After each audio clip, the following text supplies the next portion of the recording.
Fourth views, चौथा विचार, बाकी ठीक। बिहार सरकार में टकराव की सूचना है। टकराव दलों के बीच है।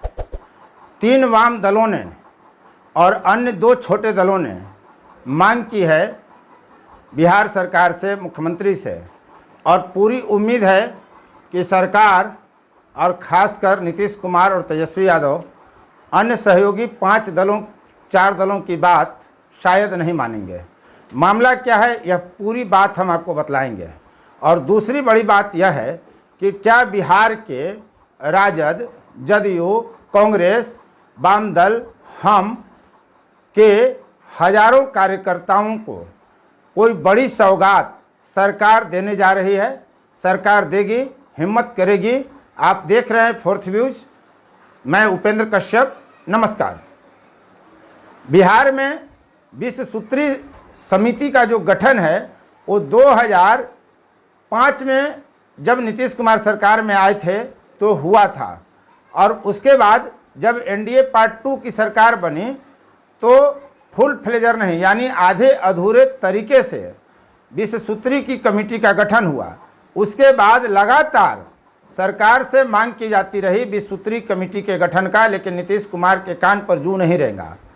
आपको याद ही होगा 2013 में नरेंद्र मोदी के प्रधानमंत्री के उम्मीदवार बनने के कारण नीतीश कुमार भाजपा से अलग हो गए, और फिर 2015 में वे राजद के साथ चुनाव लड़े।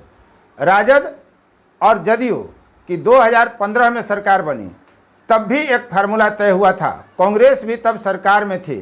तब यह फार्मूला तय हुआ कि जदयू और राजद के 40-40% और कांग्रेस को 20% की हिस्सेदारी 20 सूत्री कमेटियों के गठन में दी जाएगी, जितने कार्यकर्ता खपेंगे। यानी 20 सूत्री कमेटियों के गठन में यदि 100 लोग को पद मिलता है तो उसमें 40 जदयू, 40 राजद और 20 कांग्रेस को मिलेगा। लेकिन गठन ही नहीं हुआ। तब कई आयोगों का गठन भी नीतीश कुमार ने नहीं किया था, और यही स्थिति तब से चली आ रही है। 2020 में जब बिहार में पुनः विधानसभा का चुनाव हुआ और भाजपा और जदयू की सरकार बनी, तब भी न 20 सूत्री कमेटियों का गठन हुआ और न ही कई आयोगों का गठन हुआ। हम पहले बताते हैं कि 20 सूत्री कमेटी क्या है और कौन सी मांग सीपीआई, सीपीएम, सीपीआई-एमएल ने की है, और उसमें हिंदुस्तानी आवाम मोर्चा की भी सहमति है और कांग्रेस की भी एक हद तक सहमति है। यानी 7 दलों की सरकार में 5 दलों ने एक मांग जबरदस्त रख दी है, और इसे न उगलते बन रहा है न निगलते बन रहा है नीतीश कुमार और तेजस्वी को। तो क्या मांग है और क्या कर सकेगी सरकार इनकी मांग पूरी, हम इस पर भी बात करेंगे। पहले आप जानिए कि क्या जो सत्ताधारी 7 दल हैं उनके हजारों कार्यकर्ताओं को जगह मिलेगी, सरकार का हिस्सा वे बनाए जाएंगे। क्या वर्तमान सरकार, जिसके मुखिया नीतीश कुमार कांग्रेस के साथ गठबंधन करके प्रधानमंत्री का दावेदार बनने चले हैं, नीतीश कुमार को प्रधानमंत्री बनाने के लिए आगे आ रहे हैं तेजस्वी यादव, और बिहार में सरकार में शामिल है कांग्रेस, तो क्या ये सभी लोग कांग्रेस की दिग्गज नेता इंदिरा गांधी की बात को मानेंगे? क्या उनके रास्ते पर यह सरकार चलेगी? क्या इंदिरा गांधी ने जो ग्रास रूट के कार्यकर्ताओं को सरकार का अंग बनाने का सिस्टम डेवलप किया था, क्या वो सिस्टम में शामिल होगी वर्तमान महागठबंधन की सरकार? सवाल यही है, और सवाल पूछा ही जाना चाहिए कि क्यों नहीं जो सरकार में 7 दल हैं उनके हजारों कार्यकर्ताओं को जगह मिले। पहले भाजपा के साथ सरकार में रहते हुए और राजद के साथ सरकार में रहते हुए नीतीश कुमार ने 20 सूत्री कमेटियों का गठन नहीं किया था।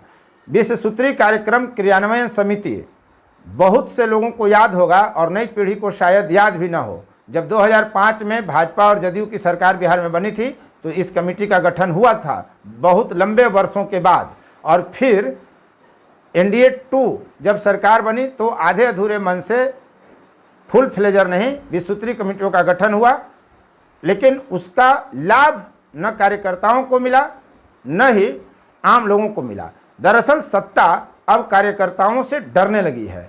भाजपा जहां कार्यकर्ताओं की पार्टी कही जाती है, वहीं बाकी दल पर जातीय संगठन या व्यक्ति विशेष के प्रभाव का संगठन होने का आरोप लगता है। तो क्या यही वजह है कि कार्यकर्ताओं का सामना करने से बचती है सरकार, खासकर नीतीश कुमार और तेजस्वी यादव दोनों क्या अपने कार्यकर्ताओं को आगे बढ़ाना नहीं चाहते? यदि बिहार में 20 सूत्री कमेटियों का गठन हो तो इनके हजारों कार्यकर्ताओं को जगह मिल सकती है। 20 सूत्री में जो इंदिरा गांधी ने 1975 में शुरू किया था, 20 सूत्री कार्यान्वयन समिति का गठन किया था, उनका उद्देश्य था कि ग्रास रूट के लोगों को सरकार का अंग बनाया जाए और गरीबी उन्मूलन पर बड़ा काम किया जाए। इन 20 सूत्रों में शामिल था गरीबी उन्मूलन, खाद्य सुरक्षा, सबके लिए आवास, सबके लिए शुद्ध पेयजल, सबके लिए स्वास्थ्य, सबके लिए शिक्षा, जनशक्ति, किसान मित्र, श्रमिक कल्याण, अनुसूचित जाति, अनुसूचित जनजाति, अति पिछड़ा वर्ग कल्याण, महिला कल्याण, बाल कल्याण, युवा विकास, गांव सुधार, पर्यावरण संरक्षण विकास, सामाजिक सुरक्षा, ग्रामीण ऊर्जा, पिछड़ा क्षेत्र विकास और ई शासन। ये 20 सूत्र हैं जिसको लेकर इंदिरा गांधी ने पूरे देश में शुरू किया था 20 सूत्री कार्यान्वयन समिति, जिसमें राजनीतिक कार्यकर्ताओं को जगह दी जाती थी। प्रखंड, जिला और फिर राज्य के राजधानी मुख्यालय तक इन कमेटियों के अध्यक्ष चुने जाते थे, उपाध्यक्ष होते थे, उसमें समिति में कई सदस्य होते थे और जनता और पार्टी के कार्यकर्ताओं दोनों जो हैं सरकार तक अपनी बात आसानी से पहुंचा पाते थे। सरकार की जो गरीब कल्याणकारी योजनाएं हैं उसके लाभ, उसके अनुपालन की सूचना या उसके कार्यान्वयन की स्थिति तक जनता को, ग्रामीणों को राजनीतिक कार्यकर्ता पहुंचा पाते थे। यह सब पूरा एक सिस्टम था सरकार को ग्रास रूट के लोगों तक जोड़ने के लिए, कार्यकर्ताओं तक जोड़ पहुंचने के लिए, लेकिन यह सब बंद हो गया। अब क्या सवाल यह नहीं है कि नीतीश कुमार जब अब 2025 के लिए बिहार में सत्ता का परिवर्तन हो चुका है, अभी 3 साल लगभग का वक्त बचा हुआ है, तो क्या बिहार में 20 सूत्री कार्यान्वयन समिति का गठन होगा? यह बड़ा सवाल है। लेकिन उम्मीद यही की जा रही है कि नीतीश कुमार कार्यकर्ताओं को तवज्जो नहीं देते, वो प्रशासन को अधिक तवज्जो देते रहे हैं। शुरू से उनका आप राजनीतिक करियर अगर देखें बिहार में, जब से वो मुख्यमंत्री बने हैं, तो कार्यकर्ताओं से ज़्यादा महत्व वे प्रशासनिक अधिकारियों को देते हैं। इसीलिए राजद अफसरशाही का आरोप लगाते रही है। यह और बात है कि अब सरकार में चुप है तो अफसरशाही राजद को भी पसंद है, वो इसके खिलाफ नहीं बोलती। और भाजपा सरकार से अभी अभी अलग हुई है तो वो भी इस मुद्दे को नहीं उठा रही। लेकिन सच यही है कि जब सरकार में थी भाजपा तब भी 20 सूत्री को लेकर बहुत मुखर नहीं थी। शायद नीतीश के प्रभाव में बीजेपी भी बहुत कुछ आगे बढ़कर बोलने की स्थिति में नहीं थी। अब जो सरकार है उसमें सीपीआई, सीपीएम और सीपीआई-एमएल ये 3 वाम दल जो हैं सरकार को बाहर से समर्थन दे रहे हैं और सरकार में राजद, जदयू, कांग्रेस और हम शामिल हैं। सवाल यह उठता है कि सीपीआई, सीपीएम, सीपीआई-एमएल और हिंदुस्तानी अवाम मोर्चा और कांग्रेस ने सरकार से मांग की कि समन्वय समिति का गठन किया जाए। दरअसल वाम दलों को और हमको ये लगता है कि अकेले राजद और जदयू की इतनी ताकत है कि सरकार चलाने के लिए इनको तीसरे किसी दल की ज़रूरत नहीं है, इसलिए वहाँ इनकी नहीं सुनी जाएगी। यदि समन्वय समिति का गठन होता है और वो कार्य करने लगे तो अपनी बातों को, अपनी नीतियों को भी सरकार से मनवाया जा सकता है। मामला यही है। लेकिन क्या नीतीश कुमार अन्य सहयोगी दलों का की यह मांग स्वीकार करेंगे कि समन्वय समिति का गठन हो? आमतौर पे उम्मीद यही की जा रही है कि नीतीश कुमार इस बात को भी नहीं मानेंगे। दरअसल बिहार में जदयू के पास 45 और राजद के पास 79 विधायक हैं। दोनों मिलकर ही 124 हो जाते हैं, जबकि बिहार में सरकार चलाने के लिए 122 की ही ज़रूरत पड़ती है। साथ में कांग्रेस के 19 विधायक हैं तो 143 विधायक हो जाते हैं। तो इसके बाद इनको ज़रूरत ही किसी की नहीं पड़ती है।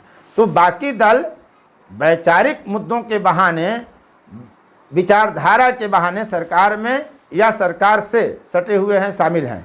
सीपीआई के 4 और सीपीआई-एमएल के 12 विधायक हैं। सीपीएम के पास शून्य है, नील बटा सन्नाटा है, उनके पास कोई विधायक नहीं है। तो ऐसे में इनकी कोशिश यह है कि सरकार दबाव में आए और वो समन्वय समिति का गठन करे। लेकिन जब आपकी हैसियत किसी को कुछ बिगाड़ने की नहीं है तो आपकी कोई सुनेगा नहीं। राजनीति का यही फार्मूला है। तो यहाँ भी बिहार में यही लागू है कि सीपीआई, सीपीएम और सीपीआई-एमएल का कोई सुनने के लिए मजबूर नहीं है और न ही कांग्रेस और न ही हम इस स्थिति में हैं कि वे नीतीश कुमार और तेजस्वी यादव को दबाव में ला सकें। तो न तो बिहार में समन्वय समिति का गठन होने जा रहा है और न ही 20 सूत्री कार्यान्वयन समिति का गठन होने जा रहा है, जबकि इससे जनता को काफ़ी लाभ होगा। जहां 20 सूत्री में हजारों कार्यकर्ता को प्रतिष्ठा मिलेगी, पद मिलेगी, वे जनता की बात सीधे सरकार तक पहुंचा सकते हैं, वो एक समन्वय का काम करते हैं। वैसे ही समन्वय समिति के गठन पर पार्टी जो सरकार में नहीं है वे भी अपनी विचार, अपनी नीति को सरकार के पास रख सकते हैं, सरकार उस पर विचार कर सकती है, सरकार उस पर लागू कर सकती है। लेकिन सवाल है कि जब समितियों से डरी हुई है सरकार तो क्या होगा जनता का कल्याण। धन्यवाद अब तक इस वीडियो में बने रहने के लिए। फोर्थ व्यूज, चौथा विचार।